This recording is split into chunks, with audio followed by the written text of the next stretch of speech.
19 ദിവസം നീണ്ടുനിന്ന പാർലമെന്റ് സമ്മേളനം അവസാനിച്ചു. NDAക്ക് വലിയ പ്രതീക്ഷയുണ്ടായിരുന്നു ചില ബില്ലുകൾ പാസാക്കുന്ന കാര്യത്തിലും, ഒപ്പം 2/3 ഭൂരിപക്ഷം പാർലമെന്റിൽ ഉറപ്പാക്കുന്ന കാര്യത്തിലും.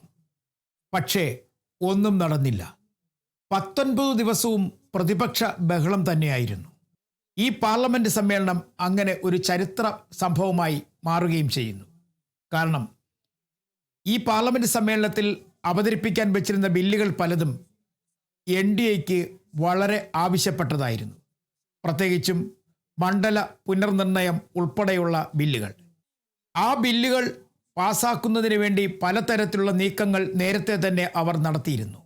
അതിൽ പ്രധാനം പശ്ചിമ ബംഗാളിൽ തൃണമൂൽ കോൺഗ്രസിലുണ്ടായിരിക്കുന്ന വിഘടനം അല്ലെങ്കിൽ വിയോജിപ്പ് ഉപയോഗപ്പെടുത്തുക, DMKയെ ഒപ്പം നിർത്തുക, ഇങ്ങനെ പലതരത്തിലുള്ള പദ്ധതികളായിരുന്നു ആസൂത്രണം ചെയ്തത്. പക്ഷേ ഒന്നും നടപ്പായില്ല.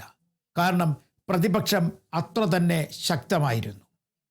ഈ പാർലമെന്റ് സമ്മേളനം തുടങ്ങിയ നാൾ മുതൽ തന്നെ ഒരു തരത്തിലല്ലെങ്കിൽ മറ്റൊരു തരത്തിൽ മറുപടി പോലും പറയാൻ കഴിയാത്ത തരത്തിലായിരുന്നു ഭരണപക്ഷം. കാരണം ആദ്യ ദിവസമാണ് പ്രധാനമന്ത്രിയും ഒപ്പം തന്നെ അമിത്ഷായും പാർലമെന്റിലെത്തിയത്. പിന്നീട് അവർ അങ്ങോട്ട് തിരിഞ്ഞു നോക്കിയിട്ടേയില്ല. കാരണം പ്രതിപക്ഷം ഉന്നയിക്കുന്ന പല ചോദ്യങ്ങൾക്കും മറുപടി പറയേണ്ടി വരും. ഈ പാർലമെന്റ് സമ്മേളനം തുടങ്ങിയ സമയത്തായിരുന്നു CJPയുടെ സമരം അല്ലെങ്കിൽ നീറ്റ് പരീക്ഷാ ക്രമക്കേടിനെതിരെയുള്ള അതിശക്തമായ സമരം തുടങ്ങിയത്. സമ്മേളനത്തിൻ്റെ 1-ാം ദിവസവും 2-ാം ദിവസവും പ്രതിഷേധം ശക്തമായി. പോലീസ് ഇടപെടലുകൾ നടന്നു. നിരവധി വിദ്യാർത്ഥികൾക്ക് പരിക്കേറ്റു. ഇതിനൊക്കെ മറുപടി പറയേണ്ടി വരും എന്ന് NDA സഖ്യത്തിനറിയാം, BJPക്കും അറിയാമായിരുന്നു. അതുകൊണ്ട് തന്നെ അവർ ഒളിച്ചുകളി നടത്തി. പ്രതിപക്ഷം വളരെ ശക്തിയോടുകൂടി തന്നെ സഭയിൽ പ്രശ്നങ്ങൾ ഉയർത്തി കാണിച്ചു. സഭ ചേർന്നത് വളരെ ചുരുക്കം സമയമാണെങ്കിൽ പോലും പ്രതിഷേധം ശക്തമാക്കാൻ ഒരു പരിധിവരെ പ്രതിപക്ഷത്തിന് കഴിഞ്ഞു. മാത്രവുമല്ല, രാഷ്ട്രീയപരമായ നേട്ടം പ്രതിപക്ഷത്തിന് ഉണ്ടായി എന്ന് വേണമെങ്കിൽ പറയാം. അകന്നു നിന്നിരുന്ന പല ഇന്ത്യ മുന്നണി കക്ഷികളും അടുത്തു. അവരൊരുമിക്കാൻ തീരുമാനിച്ചു. കോൺഗ്രസിനൊപ്പം നിന്ന് ശക്തിയായി പ്രതിരോധിക്കാൻ അവർ തീരുമാനിച്ചു. അങ്ങനെ വരും ദിവസങ്ങളിൽ ഒരിക്കൽ കൂടി ഇന്ത്യ സഖ്യം വളരെ ശക്തിയോടുകൂടി തന്നെ NDAക്കെതിരെ രംഗത്തിറങ്ങും എന്ന് ഏകദേശം ഉറപ്പായി കഴിഞ്ഞിരിക്കുന്നു. NDA ഒരിക്കലും പ്രതീക്ഷിച്ചിരുന്നില്ല ഇത്തരത്തിൽ ഒരു വിയോജിപ്പ്, എതിർപ്പ് ഈ പാർലമെന്റ് സമ്മേളനത്തിൽ ഉണ്ടാകുമെന്ന്. എന്നാൽ അവരുടെ പ്രതീക്ഷകളെല്ലാം തെറ്റിച്ചു. CJP സമരമായിരുന്നു ഇതിന് തറക്കല്ലിട്ടത് എങ്കിൽ തന്നെയും പക്ഷേ അതിനും അപ്പുറത്തേക്കായിരുന്നു കാര്യങ്ങളുടെ പോക്ക്. കാരണം BJP പ്രതീക്ഷിച്ച സ്ഥലത്തെങ്ങും തന്നെ കാര്യങ്ങൾ നിന്നില്ല. അതിനും അപ്പുറത്തേക്ക് നീങ്ങി. പ്രതിഷേധം ശക്തമായി. CJP എന്താണോ ആഗ്രഹിച്ചത് ആ സമരത്തിന് കോൺഗ്രസിൻ്റെയും ഒപ്പം തന്നെ ഇന്ത്യ മുന്നണിയിലെ ഘടകകക്ഷികളുടെയും പിന്തുണ ലഭിച്ചതോടെ വിദ്യാഭ്യാസ വകുപ്പ് മന്ത്രിക്ക് തന്നെ രാജിവെക്കേണ്ടി വന്നു. അത് BJPയെ സംബന്ധിച്ചിടത്തോളം വലിയ തിരിച്ചടിയായി. ഈ സമ്മേളനത്തിൽ ഒരിക്കൽ പോലും പ്രതീക്ഷിക്കാത്തൊരു സംഭവമായിരുന്നു അവരുടെ ഏറ്റവും വലിയ നേതാക്കന്മാരിൽ ഒരാളായ ധർമ്മേന്ദ്ര പ്രധാൻ്റെ രാജി. അങ്ങനെ ഈ പാർലമെന്റ് സമ്മേളനം BJPക്ക് ഒരു തരത്തിൽ അല്ലെങ്കിൽ മറ്റൊരു തരത്തിൽ പരാജയം എന്ന് വേണമെങ്കിൽ പറയാം. ഇതിനിടയിൽ നമുക്കൊരാശ്വാസമായി കിട്ടിയത് കേരളമായി. ആ ബില്ല് ഉടൻ തന്നെ പാസ്സാവും, നിയമമാവും. നമുക്കിനി കേരളം എന്ന പേരിൽ അല്ലെങ്കിൽ കേരളമാകുന്നതിൻ്റെ പേരിൽ നമുക്ക് സന്തോഷിക്കാം, ആഹ്ലാദിക്കാം. പക്ഷേ അതിനും അപ്പുറത്തേക്കാണ് രാഷ്ട്രീയത്തിൻ്റെ പോക്ക്. ഇനി വരാൻ പോകുന്നത് ഉത്തർപ്രദേശിലെ തെരഞ്ഞെടുപ്പാണ്. ആ തെരഞ്ഞെടുപ്പിന് മുമ്പ് എന്തെങ്കിലും നേട്ടങ്ങൾ കൊയ്യണം എന്നുള്ളത് NDA സഖ്യത്തിൻ്റെ ആവശ്യമായിരുന്നു. അതിനായിരുന്നു അവർ ഈ പാർലമെന്റ് സമ്മേളനം വിളിച്ചു ചേർത്തത്. അതിലവരുടെ പ്രധാന ലക്ഷ്യവും മണ്ഡല പുനർനിർണയമായിരുന്നു. അതിനവരുടെ കരുക്കൾ നീക്കി. പക്ഷേ അത് തുടക്കത്തിലെ തന്നെ പല സ്ഥലങ്ങളിലും പാളിയ കാഴ്ചയും കണ്ടു. കാരണം ആ വിദ്യാർത്ഥി സമരത്തിൽ ഇതെല്ലാം തട്ടിത്തെറിക്കുകയായിരുന്നു. എന്നാൽ കഴിഞ്ഞ ദിവസങ്ങളിലൊക്കെ ശക്തിയോടുകൂടി ആഞ്ഞടിക്കുന്ന പ്രതിപക്ഷത്തെയും പാർലമെന്റിൽ കാണാൻ ഇടയായി.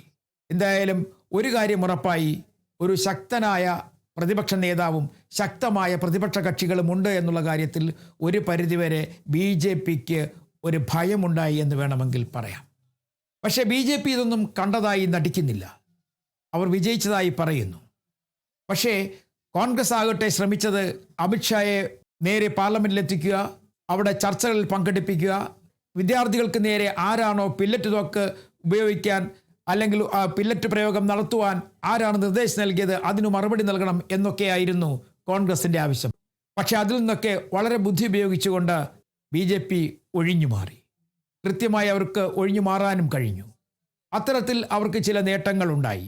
കാരണം പ്രതിപക്ഷ ബഹളത്തെ മറയാക്കി ഒളിച്ചുകളി നടത്താൻ BJPക്ക് കഴിഞ്ഞു. അതൊരു അവർക്കൊരു ആശ്വാസമായി മാറി. പക്ഷേ പ്രശ്നങ്ങൾ അവിടെ അവസാനിക്കുന്നില്ല.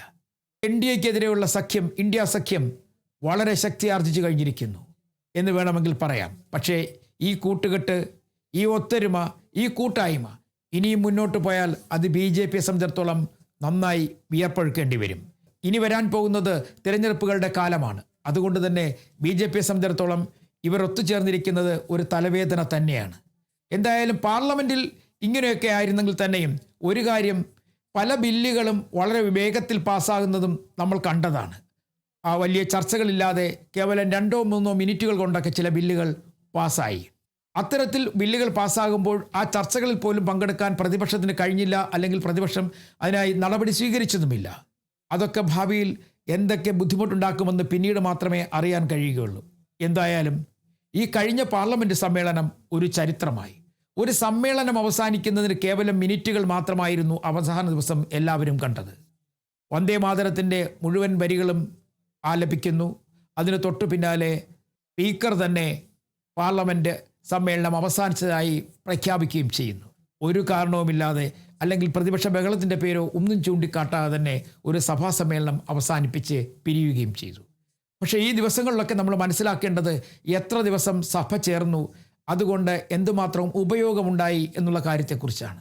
എന്തായാലും ഭരണപ്രതിപക്ഷ ബഹളം അതിശക്തമായി പാർലമെൻറ്റിൽ ഉയർന്നെങ്കിൽ തന്നെയും ഇതിൽ ജനോപകാരപ്രദമായ എന്തെങ്കിലും ഉണ്ടായോ എന്നുള്ള കാര്യമാണ് ചർച്ച ചെയ്യേണ്ടത്.